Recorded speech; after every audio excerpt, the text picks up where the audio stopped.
Sejam muito bem-vindos ao painel sobre mobilidade urbana, um tema cada vez mais central nos debates sobre sustentabilidade, qualidade de vida, justiça socioambiental nas cidades e, claro, a engenharia ambiental e a engenharia sanitária e ambiental.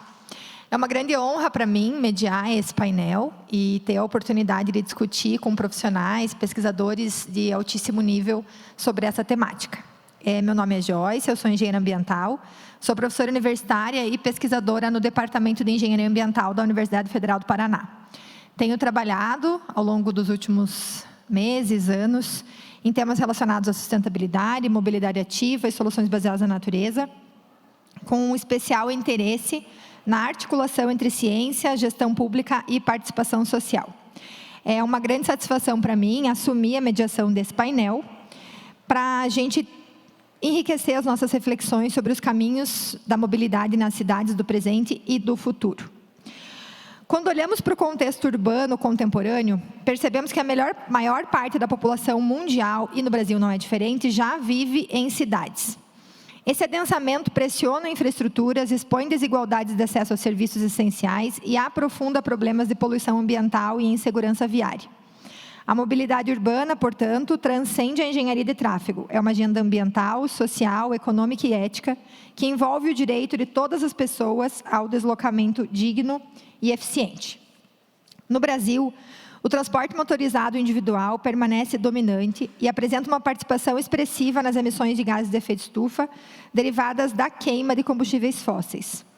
A dependência desse modo de deslocamento reforça a necessidade de investimentos consistentes em transporte público, em modos ativos, como caminhada e bicicleta, e em políticas que integrem o planejamento de uso do solo e da mobilidade, reduzindo emissões e melhorando a saúde urbana. A mobilidade também dialoga diretamente com a segurança pública. O trânsito nas cidades é reconhecido como uma das principais causas de mortes prematuras, sobretudo entre jovens, revelando a urgência de soluções que articulem engenharia, educação, fiscalização e desenho urbano seguro. Abordar a mobilidade é, portanto, atuar na promoção da saúde, na prevenção de perdas humanas e na construção de ambientes urbanos mais acolhedores. Para nós, engenheiros e engenheiras ambientais, a mobilidade deve ser pensada como parte de sistemas complexos e integrados, que envolvem o uso do solo, o consumo de energia, a emissão de poluentes e o acesso equitativo à infraestrutura urbana. É nesse contexto que a mobilidade se torna campo de inovação, de planejamento urbano estratégico e de compromisso ético com o direito à cidade. Mais do que mover veículos, trata-se de garantir o deslocamento seguro, acessível e ambientalmente responsável das pessoas. Por isso esse painel é tão relevante e nós teremos o privilégio de ouvir 3 especialistas que vêm contribuindo significativamente para essa agenda em diferentes campos de atuação. Eu vou apresentá-los, os 3, vou convidá-los a subir até a nossa mesa e nós teremos a oportunidade, então, de dialogar sobre essa temática.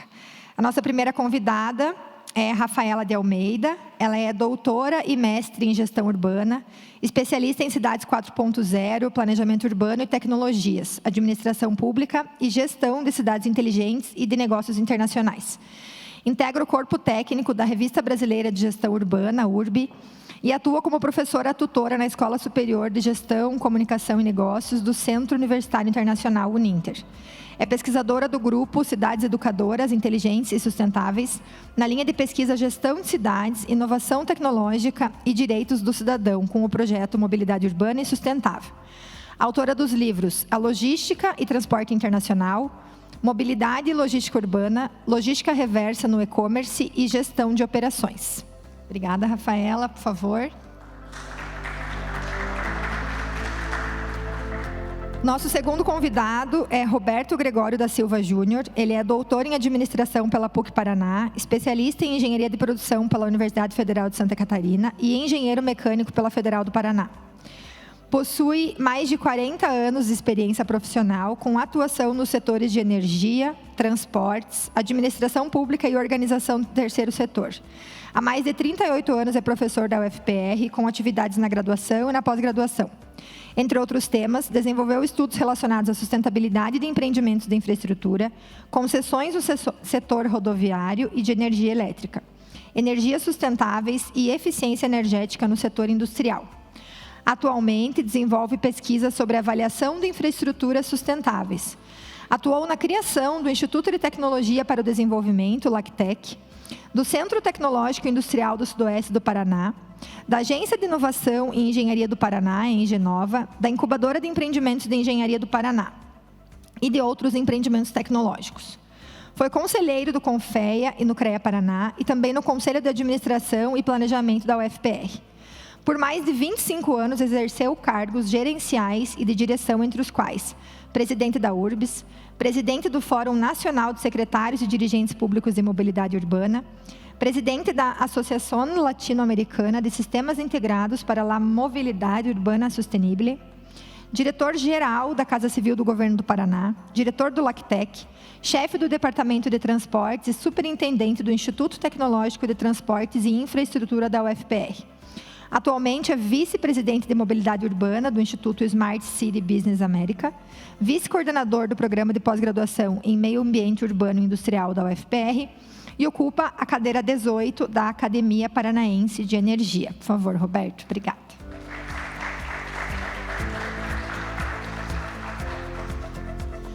O nosso terceiro convidado é Jorge Thiago Bastos, é doutor em Engenharia de Transportes pela Universidade de São Paulo e Universiteit Hasselt, da Bélgica, e engenheiro civil pela Universidade Federal do Rio Grande. É professor no Departamento de Transportes e do Programa de Pós-Graduação em Planejamento Urbano da UFPR, desenvolvendo pesquisas no campo da segurança viária, com ênfase no tema da gestão de velocidades. Atuou como pesquisador visitante no Federal Highway Research Institute da Alemanha e no Centre for Accident Research and Road Safety da Queensland University of Technology, na Austrália. Por favor, Thiago.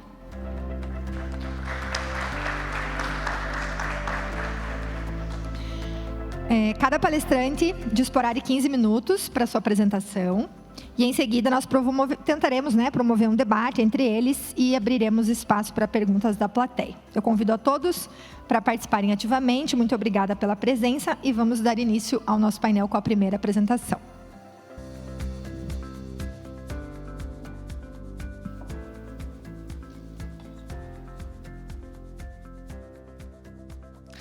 Bom dia a todos. Um prazer fazer parte desse painel e falar sobre mobilidade urbana, que é algo que eu gosto muito e que já vem de família.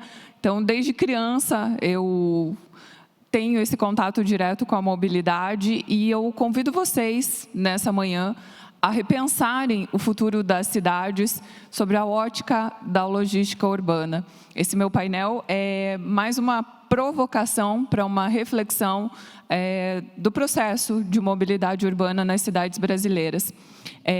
E a gente tem que pensar como que a gente chegou aonde a gente está hoje. Eu trago aqui um dado sobre o processo de urbanização das cidades brasileiras. Desde a década de 70, nós temos mais pessoas vivendo em áreas urbanas que rurais. Em 2022, esse número chegou a 87%.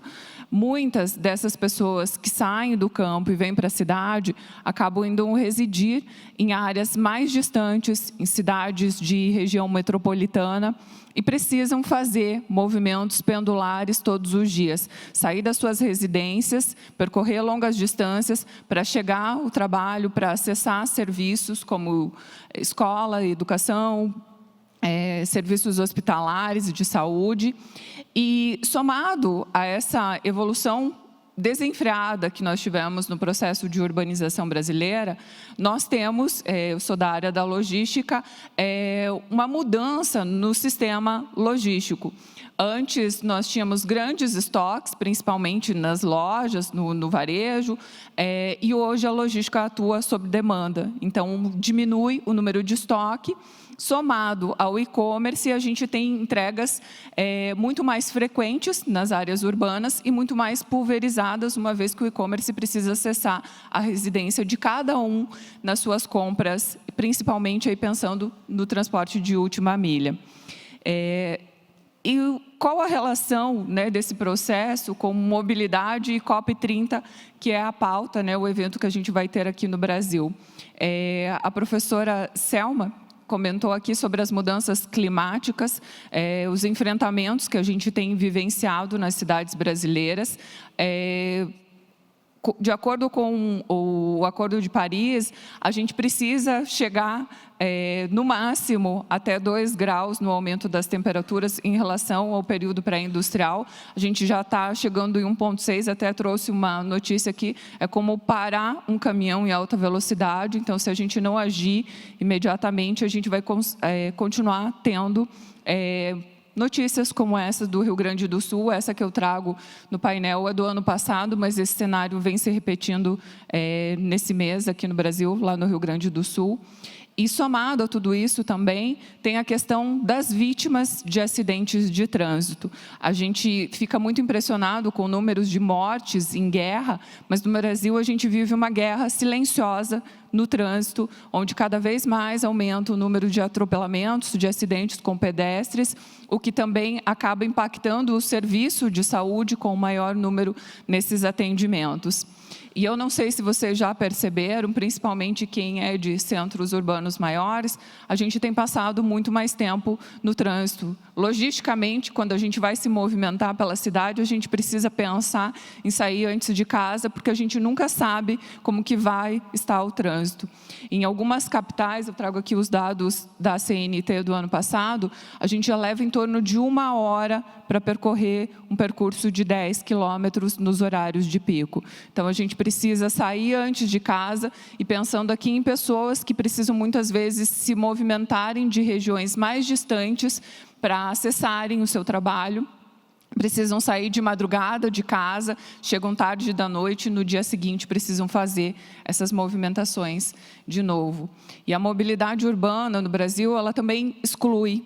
Esse dado que eu trago para vocês mostra que a classe A, ela utiliza predominantemente o veículo particular em seus deslocamentos, enquanto as classes C, D e E usam predominantemente o transporte público, que aqui no Brasil é extremamente pautado, principalmente no transporte de ônibus. Então, são essas pessoas que moram em áreas mais afastadas, que passam mais tempo no trânsito e que sofrem com essa exclusão social do ponto de vista da mobilidade urbana. Um outro dado que eu trago aqui para vocês é relacionado à questão do transporte público. As pessoas no Brasil têm deixado de utilizar o transporte público, e aí eu faço até uma provocação para vocês, de pensar que quem de vocês ainda utiliza o transporte público ou deixou de utilizar o transporte público nos últimos anos. Principalmente depois do período na pandemia e pós-pandemia, em que as pessoas começaram a utilizar principalmente o transporte por aplicativo. Desde 2010, o transporte por aplicativo já teve um aumento de 1000%, não está errado o dado, um aumento de 1000%. Então, quando a gente olha para os dados do perfil da mobilidade urbana no Brasil, mais de 40% dos movimentos urbanos são realizados com o veículo individual. Não é à toa que a gente tem essa percepção de cada vez mais ter mais carros circulando nas ruas das nossas cidades. E esse outro dado que eu trago, e eu peço para vocês observarem o que está em laranja, é um dado do Plano de Mobilidade de Curitiba, de 2022, onde esse plano traz um comparativo do perfil de mobilidade na cidade de Curitiba. Em 2008, a gente tinha uma predominância do transporte com o transporte público. E hoje esse número inverteu. Em torno de 40% das pessoas se deslocam com o veículo individual particular. É por isso que conecta com aquele outro número de que a gente tem passado em torno de 1 hora para percorrer 10 quilômetros. As pessoas estão deixando de utilizar o transporte público pelo difícil acesso, pelo valor da tarifa, e principalmente por questões de segurança. As pessoas não se sentem seguras utilizando o transporte público e também por conta do acesso ou da demora, muitas vezes, o tempo que elas levam para chegarem no seu trabalho, chegarem nas escolas, faculdades. Então, a gente precisa mudar esse cenário. Mas enquanto nós estivermos pensando nas cidades, na mobilidade urbana, do ponto de vista do carro, nós continuaremos incentivando o transporte individual, o veículo particular. Nós seguimos construindo cidade para carros toda vez que a gente aumenta uma via, toda vez que é disponibilizado um binário na cidade, é construído um viaduto. A gente está sempre tentando resolver, a gestão pública sempre tentando resolver o problema dos congestionamentos, mas a gente não resolve ampliando a infraestrutura para os carros. E a minha provocação é que pensar que a gente não tem que tirar os carros da rua, mas nós temos que colocar as pessoas como protagonistas. E a gente deveria estar pensando as cidades para as pessoas. Eu trago aqui 3 indicações de leitura. A Jane Jacobs, ela já lá na década de 60, ela é uma americana, ela já falava das cidades para as pessoas, das crianças que brincam na rua. Quem de vocês aqui teve essa oportunidade de, enquanto criança, brincar nas ruas até tarde da noite, sem o perigo, né, dos veículos? Hoje, esse espaço foi tomado pelos carros. Então, a Jane Jacobs, lá na década de 60, já falava disso. E falava que quando as pessoas vão para a rua, elas se apropriam desse espaço, as ruas se tornam mais seguras, porque são os olhos da cidade, uma pessoa cuidando da outra. O Yangel também traz, seu livro Cidade para as Pessoas, a dimensão humana. Então, pensando o planejamento urbano a partir da dimensão urbana. Por fim, o Carlos Moreno, esse livro foi lançado recentemente, ele fala da cidade de 15 minutos, que o correto, né, o ideal seria que a gente pudesse fazer todos os nossos percursos diários em 15, 20 minutos. E a gente sabe que essa é uma realidade muito distinta da maioria dos brasileiros, que passa horas no transporte público, principalmente. Então, eu chamo aqui, convido vocês a pensarem nessa apropriação do espaço. Eu sempre falo, quando a gente vai para o parque, eu sou corredora, vai para o parque, vai para uma praça, e você vê todas aquelas pessoas usando esse espaço, é a apropriação do espaço. Mas as pessoas precisam ir para além dos parques e das praças. E quando a gente traz as pessoas como protagonistas na dimensão urbana, a gente traz e devolve a qualidade de vida para essas pessoas. Então, meu convite é repensar como nós queremos que sejam as nossas cidades. O primeiro cenário dos carros, a cidade cinza, do concreto, ou a cidade que as pessoas se apropriam, que elas vivem o espaço. Quando a Rua 15, o calçadão da Rua 15, para quem é daqui, eu já teve a oportunidade de conhecer, quando ele foi fechado para os carros e aberto para as pessoas, enfrentou aí, principalmente, uma rebeldia por parte dos comerciantes, dizendo, não, se fechar a rua, as pessoas não vão ter estacionar, o comércio vai fechar, e a gente vê como é intensa, como ela é viva, aí o calçadão da Rua 15, com as pessoas caminhando, sentando, conversando, elas permanecem nesse espaço. Há um incentivo para que elas estejam ali. E um outro dado que eu trago aqui, como exemplo do que acontece quando nós retiramos os carros de cena. Então, é o exemplo de Paris, de 2007, quanto mais vermelho, maior o índice de poluição, quanto mais verde, menor o índice. E como que essa mágica aconteceu em Paris de 2007 para 2024? Com a substituição aí de ruas antes voltadas para carros e construção de ciclovias, áreas de pedestre, principalmente em escolas, em áreas de escolas, ampliação de áreas verdes, então não só construir a ciclovia ou a calçada, mas pensar aqui nas áreas verdes também. Implantação de zonas de emissão, então se você tem um veículo que é poluente, você não tem acesso a determinadas áreas ou precisa pagar um pedágio para que você possa entrar, e principalmente eliminação de vagas de estacionamento. Isso é muito comum na Europa, você vê os carros na rua, porque até nos prédios você não tem as vagas de estacionamento.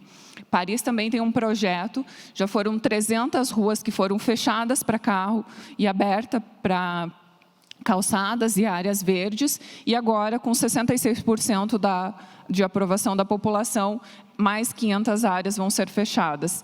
E lembram daquele dado de Brasil e Curitiba com relação ao percentual de mobilidade. Então, Paris tem só 4% dos movimentos urbanos sendo realizados com veículo individual, mais de 50% sendo feitos a pé. Então, as pessoas, de fato, caminham, de fato, usam o transporte público que é de qualidade e deixam os seus veículos em casa. Então, aqui faz sentido a cidade de 15 minutos, porque as pessoas conseguem acessar facilmente os seus pontos de destino. Precisamos, aqui no Brasil, incentivar a mobilidade ativa. Eu trago 2 fotos aqui, a primeira, inclusive, da minha dissertação de mestrado. E a diferença, né? Em qual via vocês escolheriam caminhar? Nessa calçada, que é perigosa, eu levei pessoas com mobilidade reduzida para testarem os percursos, e muitas pessoas, principalmente quem usa cadeira de rodas, não consegue realizar esse percurso, porque tem vários obstáculos, tem o piso que não é adequado, que as pessoas podem deslizar durante a caminhada, tem um estreitamento em um ponto da calçada, muito diferente da foto ao lado, em que a calçada é larga, que as pessoas conseguem circular livremente, tem sombreamento, tem pontos de descanso, tem iluminação adequada. E do ponto de vista da ciclomobilidade, não só oferecer as ciclovias, muitas cidades falam e se orgulham muito da quantidade em km que tem de ciclovia, mas muitas vezes essas ciclovias não se conectam. Ela vai até um determinado ponto e depois você precisa compartilhar dessa via com os veículos. Mas, principalmente, falando da ciclomobilidade, precisa se conectar com o transporte público. Então, que você possa fazer a primeira ou última perna de bicicleta e aí o transporte principal que ele seja público.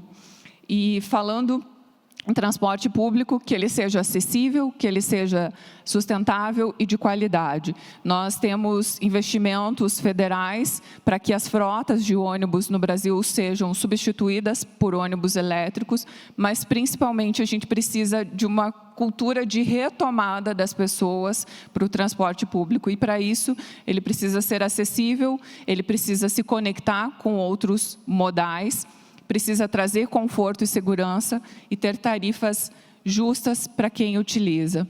E para finalizar aqui a minha apresentação, e eu gosto do termo de smart cities, das cidades inteligentes, julgo que é muito conveniente e a gente precisa usar dos dados para as cidades inteligentes, para entender o comportamento da mobilidade urbana, mas, acima de tudo, as cidades precisam ser humanas. A gente precisa reduzir as desigualdades socioespaciais, diminuir tanto as distâncias físicas, sociais, quanto digitais, promover a qualidade, a mobilidade ativa da caminhada e do uso de bicicleta e, principalmente, a retomada para o transporte público. E, acima de tudo, precisamos priorizar a qualidade de vida das pessoas. Então, o meu convite aqui é para que a gente repense a mobilidade a partir da ótica do ser humano, da dimensão humana. Obrigada.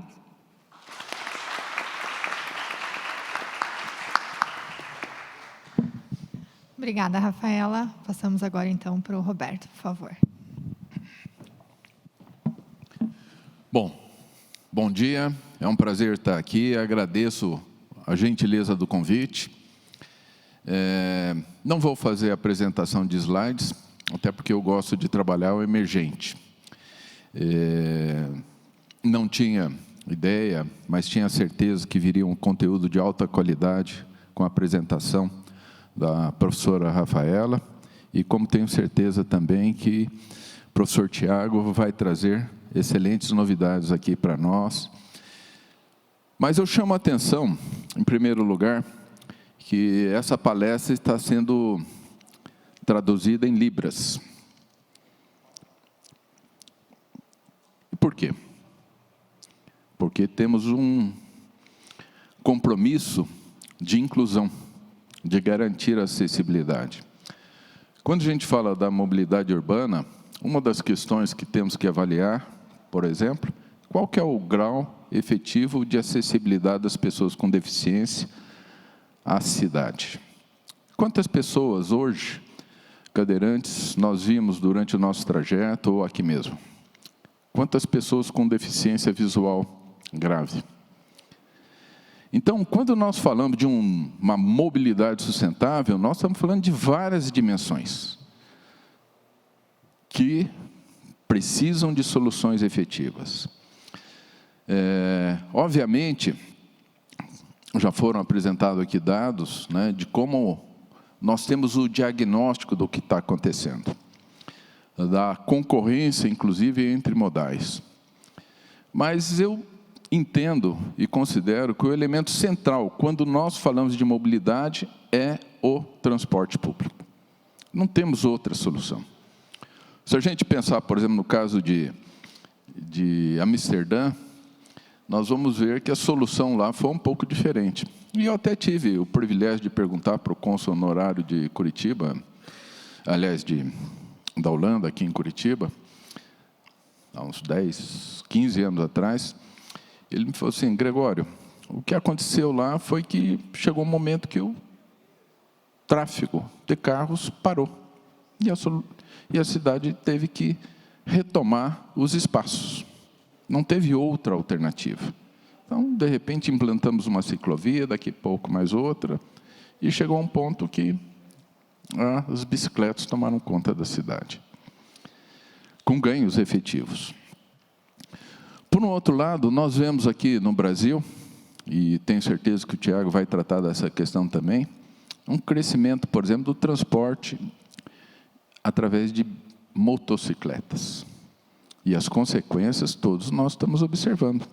A professora Rafaela acabou de citar a questão não sei se ela falou em greve silenciosa, ou guerra silenciosa, invisível, né? Mas o número expressivo de mortes que nós temos no trânsito, e a grande maioria, tenho certeza, envolve a questão do uso da motocicleta. Temos a questão dos aplicativos, extremamente adequados, né, do ponto de vista de conforto individual.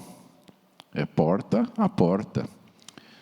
E muitas vezes compartilhado, né, com outras pessoas, o que garante uma competitividade em termos de custo expressiva em relação ao transporte coletivo. Bom, então, diagnósticos feitos, né, a gente poderia imaginar o que precisamos fazer, né? Eu até estava brincando, e vou fazer uma provocação para vocês, daqui a pouco eu vou contar qual que é a palavra mágica. Eu digo que a mobilidade urbana tem uma palavra mágica, composta de 5 letras. Mas vou falar mais um pouquinho do transporte coletivo, né? Do ponto de vista de sustentabilidade, quando a gente considera o tripé básico ali, a dimensão econômica, a dimensão social, a dimensão ambiental, ele não tem concorrente.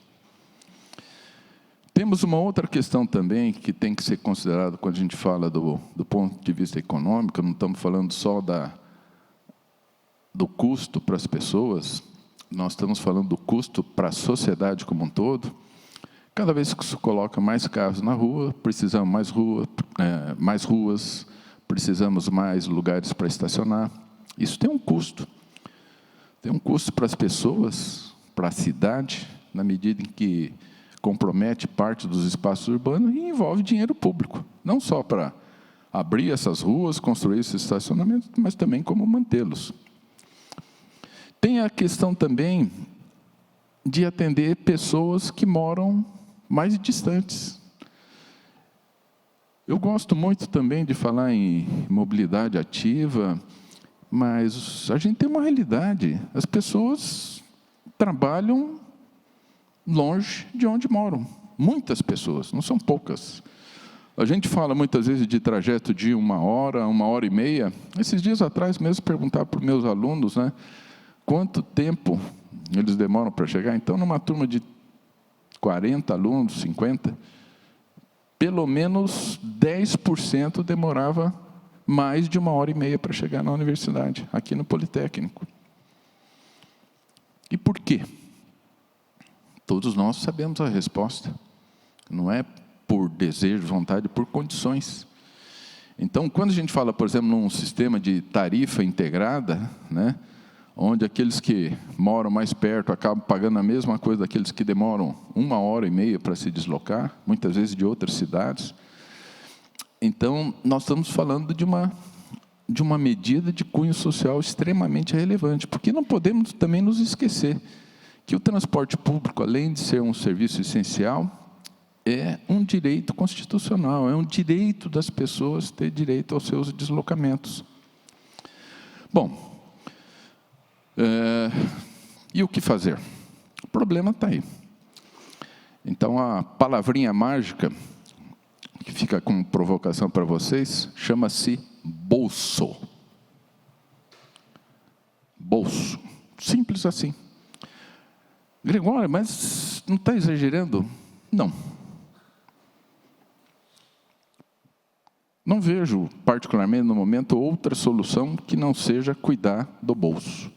O que significa o bolso? Em primeiro lugar, tarifa zero. Não é uma medida extrema? Eu diria que não. Se a gente observar as cidades que implantaram, né, o que a gente constata? Que houve inclusão, muito mais pessoas utilizando transporte público. Vai aumentar os custos? Vai aumentar os custos, não tem jeito.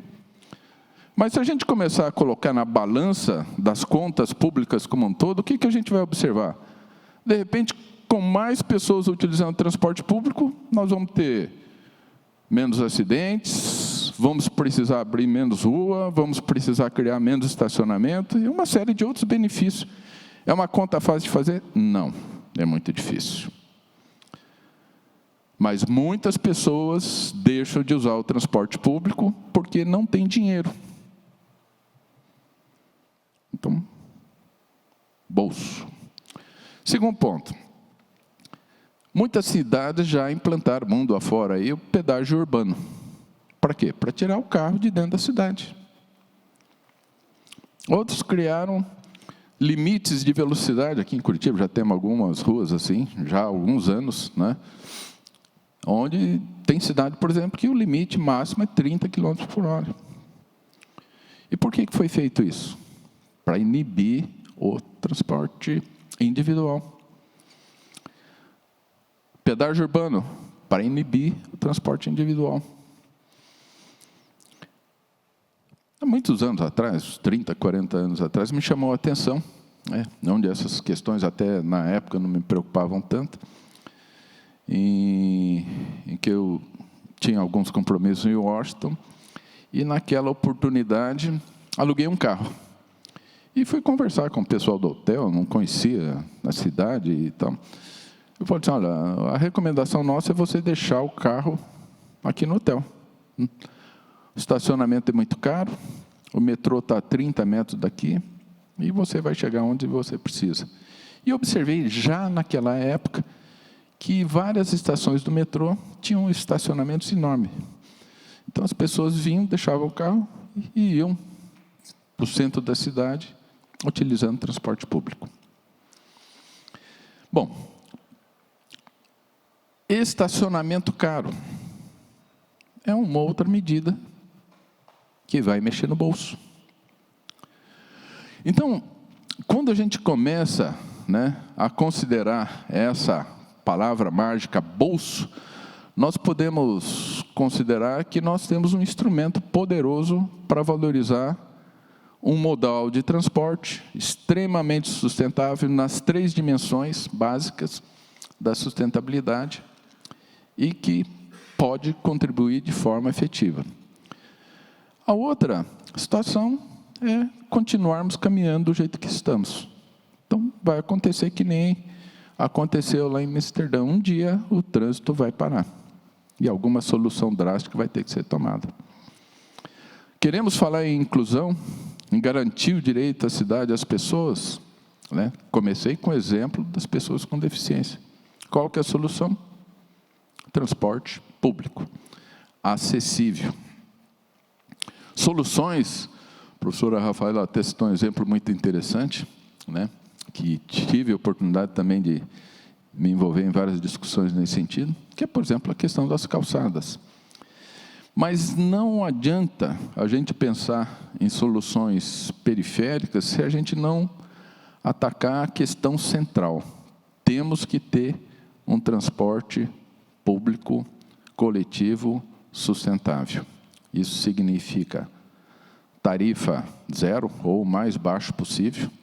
Poderíamos até questionar, mas que fontes de financiamento, onde vamos tirar o dinheiro? Uma das soluções que participei de inúmeras discussões foi a questão da CID, Imposto sobre os Combustíveis, inclusive com gestão municipal. Então, a partir do momento que um acréscimo é feito para quem usa o carro, né, na hora de comprar o combustível, já está mexendo de novo aonde? No bolso. E está gerando dinheiro para quê? Para sustentar o transporte. Com tarifa zero, por exemplo, um exemplo que eu gosto de citar é a questão dos custos. Hoje, em torno de 15% dos custos do transporte coletivo está associado ao custo dos cobradores. Então, a partir do momento que não se precise mais cobradores, né, então, de repente, nós estaríamos aí diante de uma redução de um custo já expressivo, 15%. Não é pouca coisa, é muita coisa. Obviamente, alguns poderiam pensar, mas o que essas pessoas vão fazer? Basta ver os números. A taxa de rotatividade dos cobradores é muito elevada. E já existem, as próprias empresas concessionárias já têm soluções para isso, de requalificar esse pessoal e incorporá-los em atividades dentro da própria operação de transporte coletivo já existente. Então, as soluções existem, né? E eu tenho visto muitos debates se concentrando exclusivamente na apresentação de diagnósticos. Então, já passou, eu acho que essa fase. O que nós temos que trabalhar é em cima de soluções.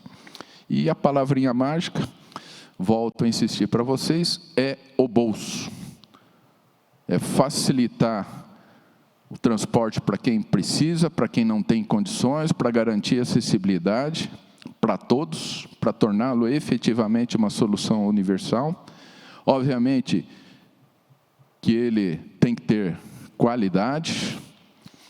Hoje, eu estou preocupado aqui, até me desculpem que eu estou olhando o cronômetro, então toda hora eu começo a pensar e a vontade de falar não termina, né? Mas o tempo está passando. Mas vou até encerrar por aqui, né? Até para termos aí um pequeno espaço aí do debate, mas volto a insistir, palavra mágica, bolso, facilitar para quem não tem condições o acesso ao transporte público e onerar aqueles que utilizam o transporte individual. Soluções para o financiamento, se tem uma, tem várias, que a gente, durante o debate, pode até colocar. Muito obrigado.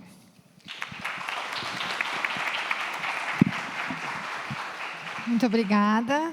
Tiago, por favor.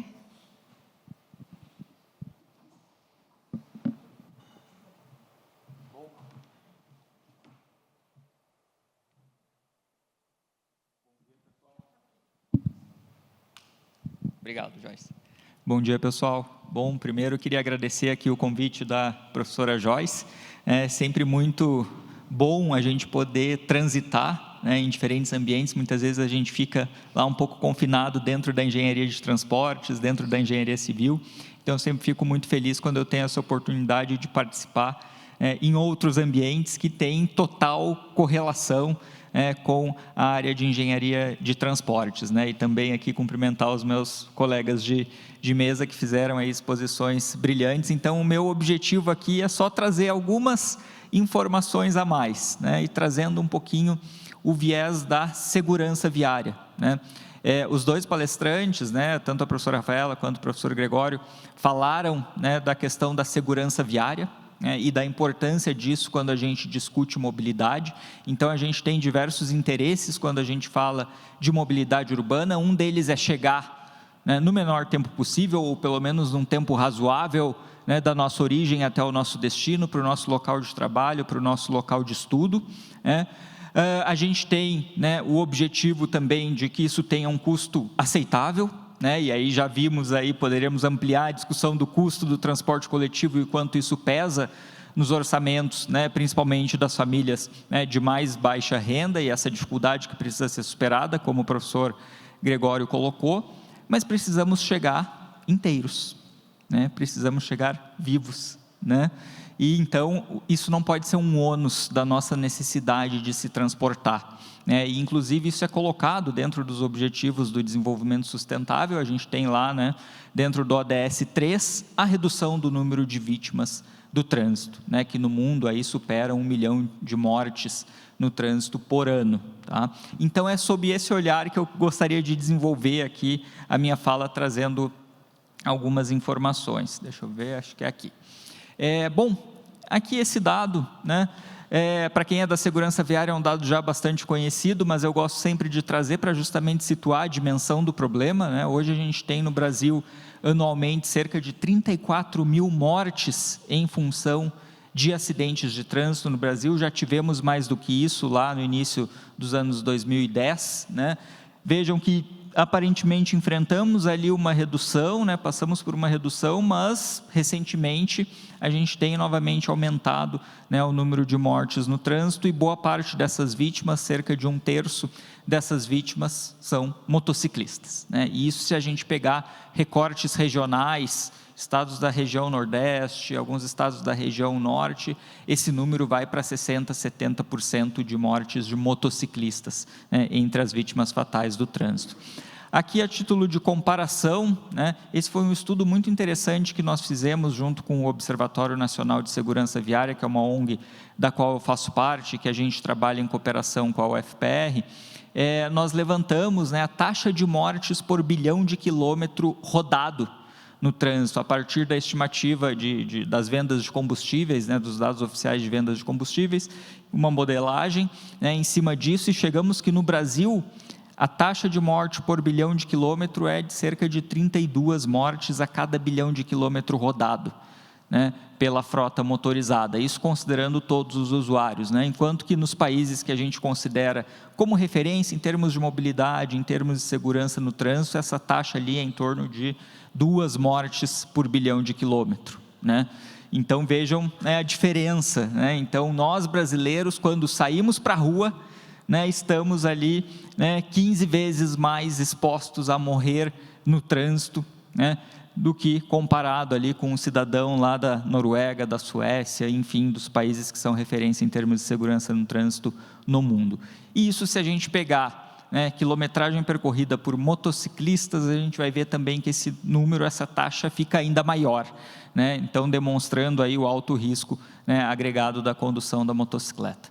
Mas, né, já passando aqui para a questão dos caminhos, né, das soluções, das visões, né, vejam que a gente tem, infelizmente, a experiência dos países que conseguiram não zerar as mortes no trânsito, mas que conseguiram levar esses números a valores mínimos, né, e aí há uma dificuldade, inclusive, de chegar nesse valor zero, né, justamente por conta da complexidade das ações, mas que caminho esses países percorreram, né? Justamente o caminho da visão zero dos sistemas seguros, né? E o que preconizam todas essas abordagens, né? Visão zero é um termo mais comum da Suécia, sistemas seguros é um termo que vem da Holanda, né? Eles deixaram de colocar a culpa pelos acidentes de trânsito exclusivamente no fator humano, né? Porque essa é a abordagem tradicional. A placa está lá, o ser humano não obedeceu, o limite de velocidade está estabelecido, o ser humano não obedeceu. Só que essa abordagem não resolve o problema. Por quê? Os seres humanos, eles cometem erros, né? Propositalmente ou não propositalmente, né? Então eu posso ter um comportamento inseguro de maneira proposital, enfim, mas eu posso cometer um erro também, né? Então, enquanto a gente não entender que num sistema de transporte os seres humanos vão cometer erros e trabalhar para acomodar esse erro humano, né, a gente vai continuar tendo, né, elevados números de vítimas no trânsito, né? E outro aspecto que é fundamental a gente entender é que o ser humano é vulnerável, a gente não tem noção da vulnerabilidade do nosso corpo humano a velocidades que a gente considera como baixas velocidades, 40, 50, 60 km por hora. né? O nosso corpo não foi projetado, né, entre aspas, para resistir a esses impactos. A gente teria que ter uma estrutura corporal muito diferente para resistir ao impacto a 60 km por hora, né, no caso de um atropelamento ou mesmo dentro de um veículo. E o outro aspecto que foi fundamental foi entender que a responsabilidade pelos sinistros ou pelos acidentes de trânsito é uma responsabilidade compartilhada, né? Então, de novo, a gente volta. Parar de colocar toda a culpa no fator humano, no ser humano, no erro humano, né? E entender que a ocorrência daquele sinistro de trânsito é consequência do sistema de mobilidade. Então, por que aquele usuário está numa moto e não está no transporte coletivo, né? É resultado da forma que aquela via foi projetada, né, que induz a uma velocidade mais elevada, né? Pode ter algum problema de engenharia, de falta de visibilidade, enfim, né, do próprio projeto da via. É função da qualidade do atendimento médico hospitalar que aquela vítima vai receber, né? Então, dependendo do tempo de chegada no resgate, da qualidade do atendimento no hospital, né, isso pode ser a diferença entre a vida e a morte. Vai depender do próprio comportamento do usuário no uso dos equipamentos de proteção, né, do uso do cinto de segurança, do uso do capacete. Vai depender de aspectos da engenharia veicular, né? Então, aquele veículo estava equipado com um airbag, com um ABS, né, algum dispositivo que pudesse reduzir ou a chance do acidente acontecer ou a gravidade desse acidente, né? Então, enquanto a gente não entender que a gente precisa de uma articulação de todas essas frentes, né, a gente não vai ter uma única solução milagrosa para reduzir o número de mortes no trânsito, né? E tudo isso passa também, né, por uma abordagem muito mais proativa, ao invés de uma abordagem reativa, né? A gente usa muito a expressão na segurança viária, locais críticos de acidentes ou locais críticos de sinistros, né? Mas isso é uma abordagem muito reativa, né? Você tem que esperar vários sinistros acontecerem, várias pessoas perderem a vida ou ficarem gravemente feridas, para ir lá e intervir naquele ponto, né? A gente tem na engenharia abordagens preventivas, né, que passam pela auditoria da segurança viária, por exemplo, que é essa a avaliação independente de um projeto focado na segurança viária, priorizando a segurança viária de todos os usuários, né? Então, a gente precisa trabalhar nessa abordagem preventiva. Eu vou avançar aqui, até porque o tempo passou bastante rápido, né, mas só trazendo um pouco a discussão aqui dos limites de velocidade também, né, que foi algo já que as falas anteriores abordaram, né, mas aqui a gente tem, né, no ambiente urbano, o que são consideradas velocidades seguras. Então, justamente entendendo aquela vulnerabilidade do corpo humano, tá? Então, quando a gente pensa em conflitos com usuários vulneráveis, ou seja, pedestres, ciclistas e até mesmo motociclistas, a gente tem ali uma velocidade segura de 30 km por hora. Então, a essa velocidade, a probabilidade de morte, né, em caso de atropelamento, ela é bastante baixa, tá?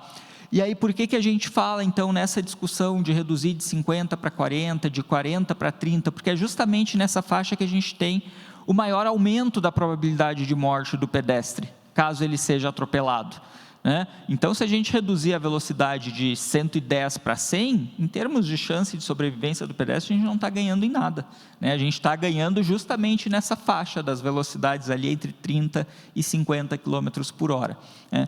Quando a gente pensa também em ocupantes dos veículos, a velocidade considerada segura para colisões transversais, né, em cruzamentos, é de 50 km por hora, justamente por conta, né, da efetividade do cinto de segurança. O cinto de segurança ele é efetivo nesse impacto, né, longitudinal, não no impacto transversal, né, como a gente tem em acidentes e interseções. Então, por isso, os 50 km por hora e os 70 ali para as colisões frontais, né? Então, é dentro dessa perspectiva que a gente precisa olhar para os limites de velocidade. E se vocês observarem lá naquele primeiro mapa, né, o Brasil está vermelhinho lá.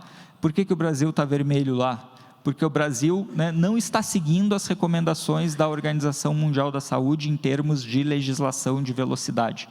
Os nossos limites de velocidade estão acima daqueles recomendados pela Organização Mundial da Saúde para as áreas urbanas, tá? Então, essa é uma discussão que a gente precisa avançar. Nos outros temas, né, nos outros fatores de risco, a gente tem uma boa legislação. Então, a nossa legislação de cinto é boa, de capacete, de álcool e direção, né, mas a de velocidade ainda precisa avançar.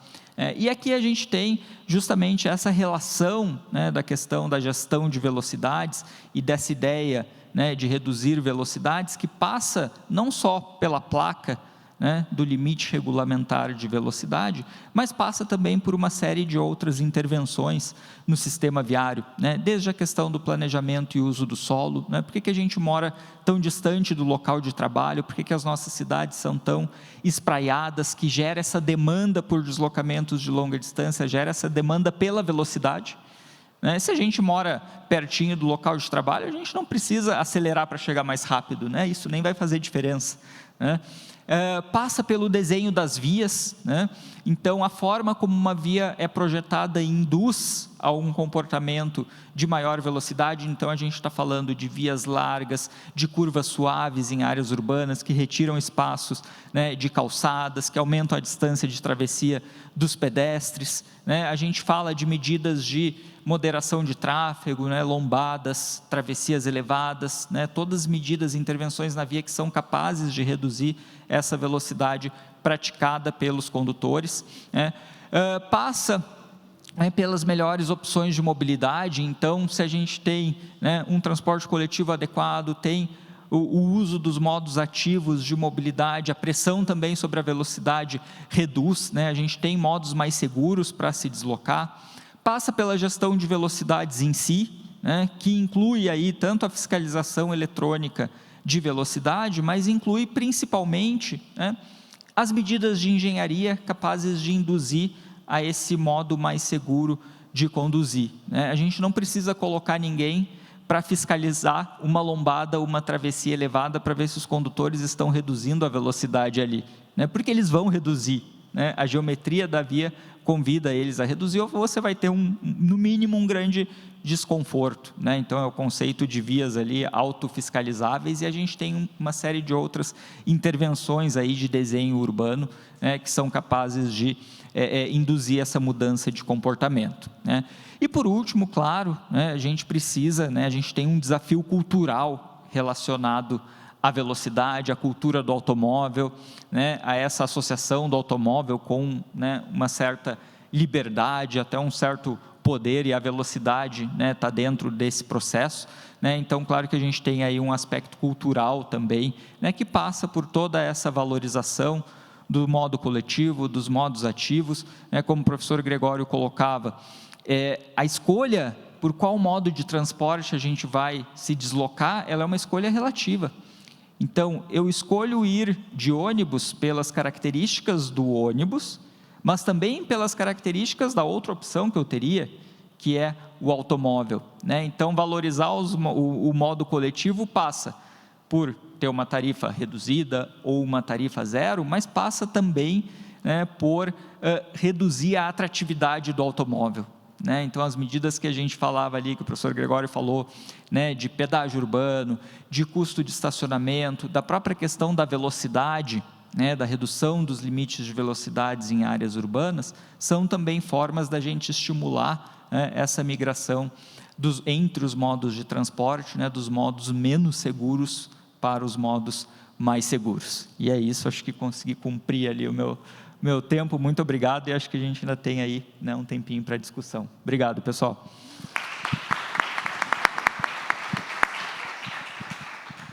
Muito pontuais, né? Que bom.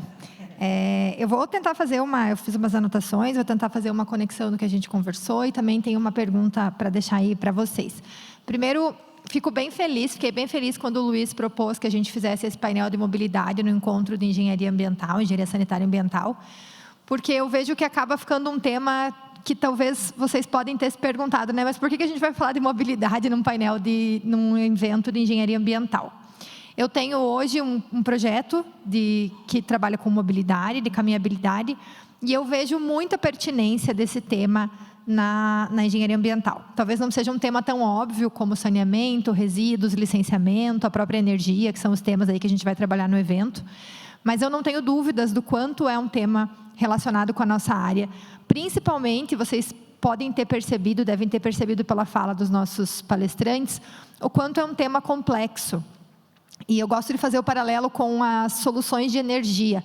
Quando a gente pensa nas soluções de energia, a gente não tem uma solução única para a energia. Então, a gente tem normalmente os defensores da hidrelétrica, os defensores da solar, os defensores... Mas a verdade é que a solução desse problema do abastecimento de energia, da energia renovável, ele é multifatorial. E eu não tenho dúvidas que a mobilidade também. Então, nós ouvimos aqui algumas propostas e soluções, e o fato é que um problema complexo, ele passa por soluções complexas. E eu vejo muita pertinência das soluções, quando eu penso em soluções complexas, multifatoriais, com a engenharia ambiental. Nós somos uma profissão, né, somos profissionais que somos treinados para olhar esses problemas como engenheiro, então a solução dos problemas, e ter esse olhar mais macro de diferentes áreas, né, trabalhando com o planejamento, mas também com dados, com soluções técnicas, estruturais, mas também com soluções não estruturais. Eu vejo muita pertinência disso com a engenharia ambiental e fiquei bem feliz com a oportunidade de a gente trazer essa temática. Talvez tenha sido a temática mais nova dentro dos eventos que a gente normalmente vê da engenharia ambiental, sanitária e ambiental, então fico bem feliz.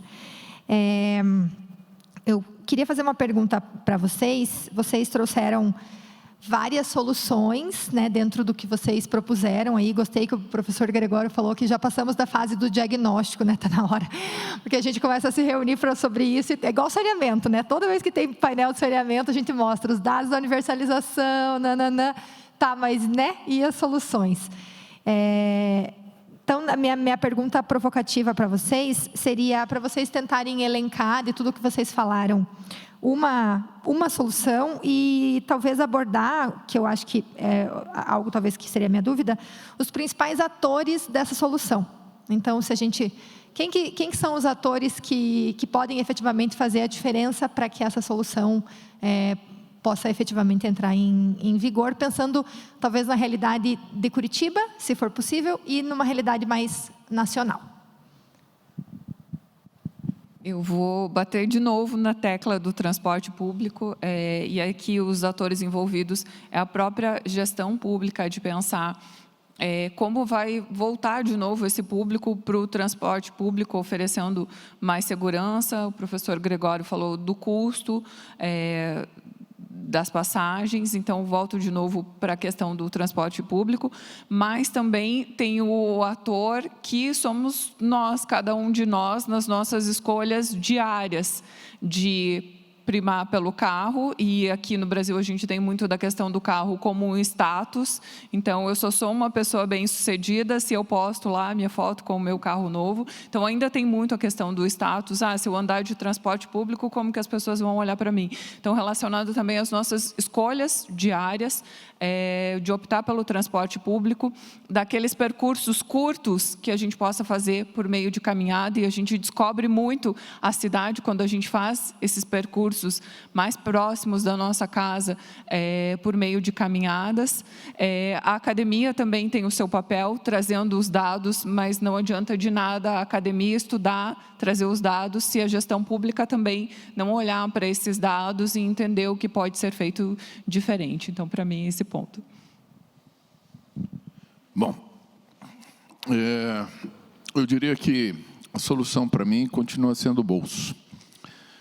Não vejo outra alternativa. Tem que criar alguma zona de desconforto, porque, caso contrário, as pessoas podem até se sensibilizarem com a temática, mas elas têm suas prioridades. Muitas vezes, desculpe, até usar um exemplo doméstico para ilustrar. Esses dias atrás teve uma discussão no condomínio, eu não participei, minha esposa participou, e a questão era de arrecadar mais fundos para o condomínio, para algumas obras e tal.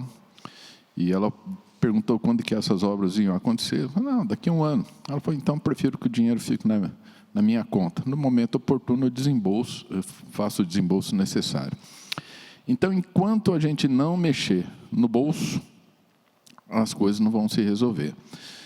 Fontes de financiamento para o transporte público tem várias alternativas. Não temos tempo nessa oportunidade aqui para aprofundar, mas existem.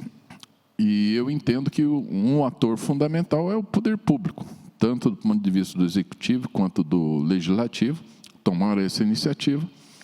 Entendo também que as entidades de classe e a sociedade organizada têm um papel fundamental de colocar a temática, de insistir no debate, porque, caso contrário, do ponto de vista de esperar que a população vai se articular, de ter participação, controle social.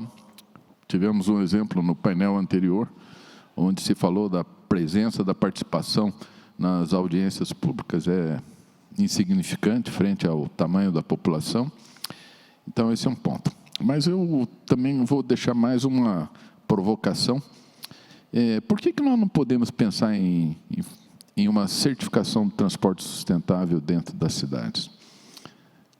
É um ponto que poderia ser explorado aí pela academia, pelas entidades de classe, e talvez seja mais um ponto aí motivador dessa busca de soluções. Obrigado. Bom, em complementação aqui ao que já foi colocado, que eu concordo plenamente, eu queria trazer também um pouquinho da questão do, não na ideia de colocar toda a carga sobre o Estado, mas enquanto a gente não perceber, enquanto tomadores de decisão não perceberem que os investimentos em transporte coletivo, os investimentos em uma via mais segura, as decisões de projeto que são tomadas hoje, enquanto a gente não entender isso num horizonte de projeto, e o quanto a gente pode ter o retorno desses investimentos em termos de redução de custos ambientais, custos com mortos, feridos, incapacitados no trânsito, os custos do sistema de saúde, os custos previdenciários, a previdência não é uma preocupação de todo brasileiro, pois se uma pessoa sofre um acidente aos 25 anos, em plena idade produtiva, com uma vida inteira de contribuição de impostos pela frente, e passa a onerar a previdência com uma aposentadoria precoce, isso tem um impacto também. Então, acho que enquanto a gente não enxergar essas decisões que aparentemente, num primeiro momento, num tempo presente, parecem gastos, mas que num horizonte de projeto de 10, 15, eventualmente 20 anos, vão ter esse retorno, a gente vai continuar tomando decisões com base no curto prazo.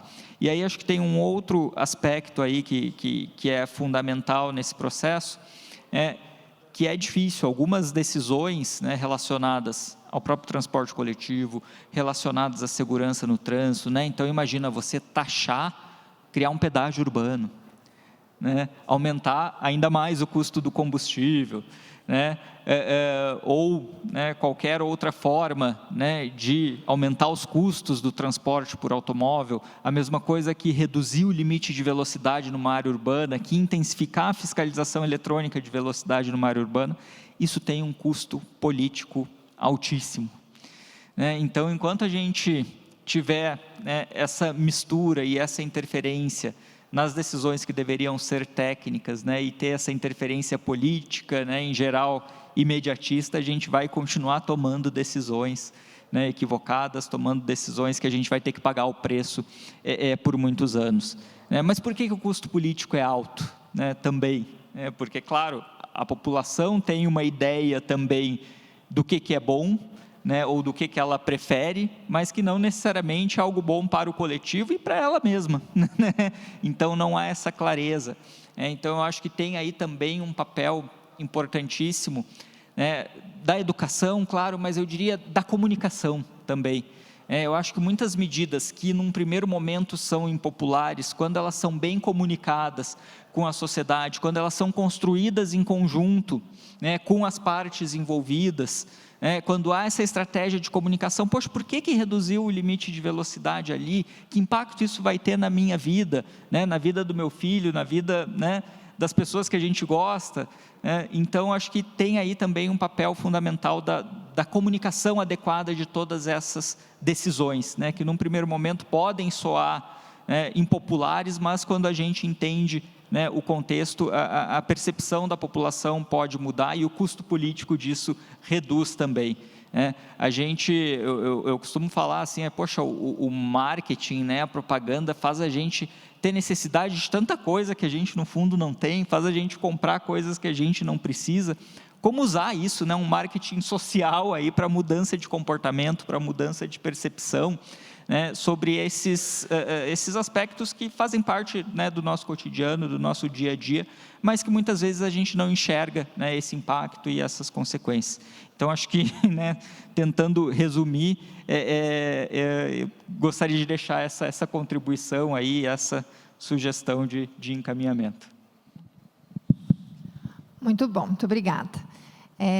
Nós teríamos tempinho para uma pergunta da plateia, será que tem lá uma? Você consegue, Luiz?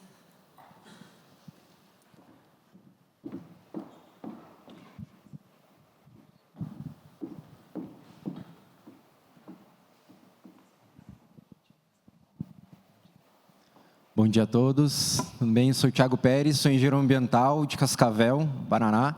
Uma alegria enorme poder aprender com vocês, confesso que foi muito enriquecedor mesmo, o que todos falaram. E eu trabalho há 11 anos já no campo da consultoria e um dos grandes assuntos que eu trabalho é com educação ambiental. E tem um aspecto bem interessante da educação ambiental relacionado à mobilidade diretamente, porque se a gente tem mais pessoas só transitando com um veículo fechado, menos elas conseguem interagir com o ambiente. Então, mais difícil é ela ser atingida com a educação ambiental. Então, por exemplo, vai reduzir a margem de um curso hídrico ou vai se canalizar ele porque precisa de via. Então, já perco ali qualidade, vou ter inundação, vou ter outros problemas. Vai se cortar árvore porque eu preciso ter visibilidade do motorista para a fachada da loja e assim por diante. Então, é uma interferência absurda a mobilidade na educação ambiental, né? E a minha dúvida é justamente se vocês já perceberam isso nos trabalhos de vocês, qual que é a visão de vocês referente a essa questão da participação social, diretamente não só influenciada pela dinâmica de mobilidade ou não, né, mas também por essa questão ambiental, nesse viés ambiental de participação do cidadão e a sua interação com o meio. Né?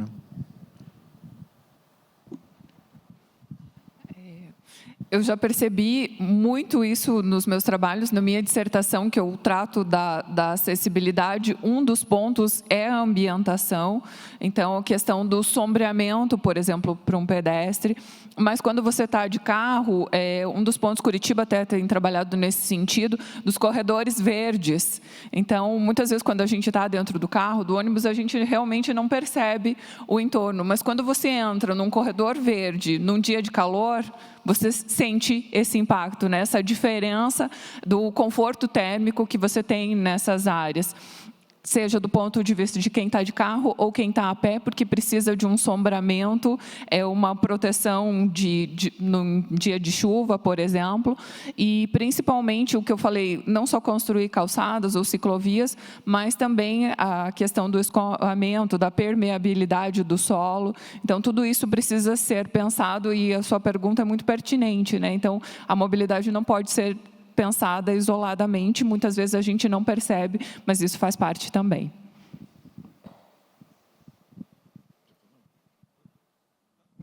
Pode ser.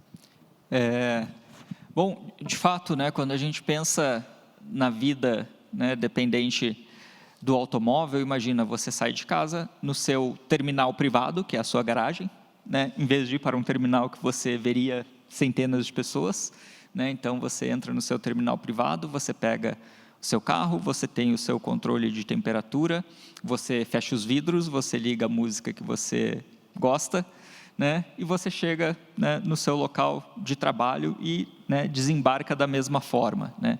Então, de fato, a sua percepção do ambiente ela fica muito reduzida, né? Muito restrita, né? Então, acho que tudo que a gente falou aqui, né, a gente pensou sempre na interação, né? Então, como fazer com que a interação entre os usuários de uma via, que não são só os usuários do carro, né, ela ocorra de uma maneira, né, mais harmoniosa. E aí é claro que quando a gente, né, tem o uso, né, dos modos ativos, quando a gente tem que caminhar até o transporte coletivo, né, quando a gente tem o próprio transporte, né, o próprio trajeto, né, no transporte coletivo, você tem espaços de permanência nas cidades, essa capacidade de perceber o espaço, ela aumenta, né? Então, com certeza, há essa relação, né, e aí acho que uma coisa alimenta a outra, né? Então, quando a gente fala nas soluções para a mobilidade, a gente está falando junto das soluções, né, ambientais, né? Queremos um transporte que não polua, né? Queremos um transporte acessível, né? E queremos um transporte que não mate, né? Que não cause ferimentos às pessoas. Então, acho que a relação ela é muito evidente, né? E aí a gente começa a trabalhar, né? Assim como quando a gente tem um problema e ele reverbera em diversas áreas, né? Em diversas perspectivas, quando a gente tem soluções, né? Elas também têm co-benefícios em diferentes áreas, né? Quando a gente tem esse trabalho articulado, né? Os benefícios também se somam, também, né, se propagam de uma maneira positiva aí para, né, diversos campos do conhecimento. Bom, bolso. Vou insistir.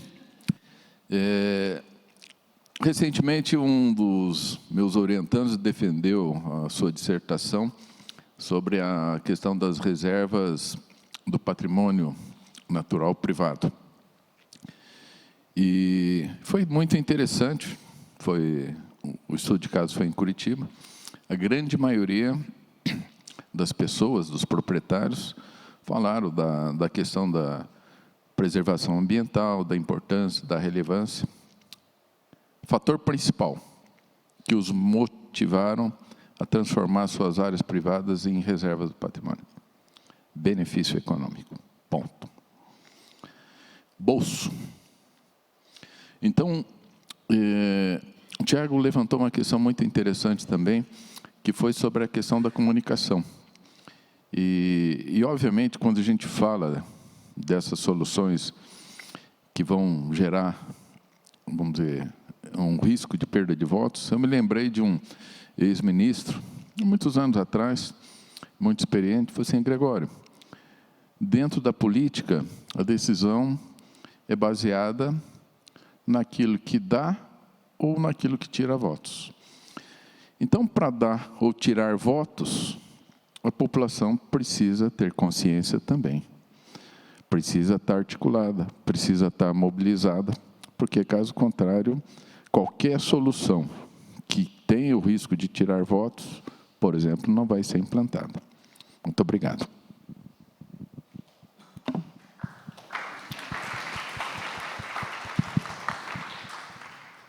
Muito bem, obrigada pela pergunta. Tem mais alguma? Acho que também já estamos aí, 12h20, no adiantado da hora. Eu vou contar só uma anedota também.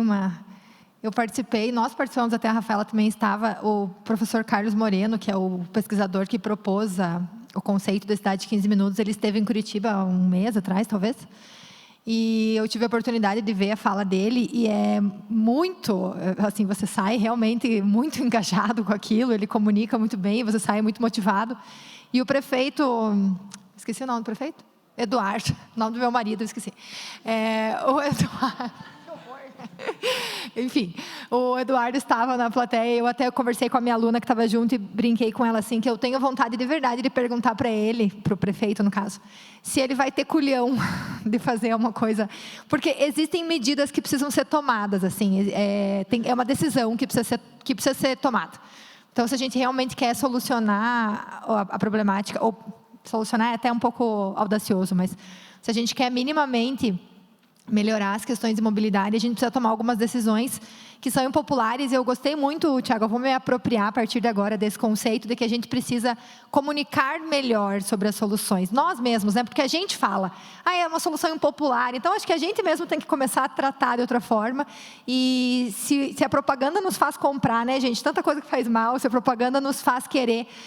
Então, vamos começar a falar com esse povo aí, como é que eles fazem isso, né? Vamos começar a convencê-los de soluções melhores para a nossa mobilidade, mas realmente precisa ter culhão. Eu acho que não tem como a gente falar da solução dessa problemática, de tudo isso, sem falar sobre decisão do poder público. Não há outra forma. É claro que a consciência da população, fazendo um paralelo, não sei se vocês viram algumas notícias falando com relação à nova geração e o consumo de bebidas alcoólicas.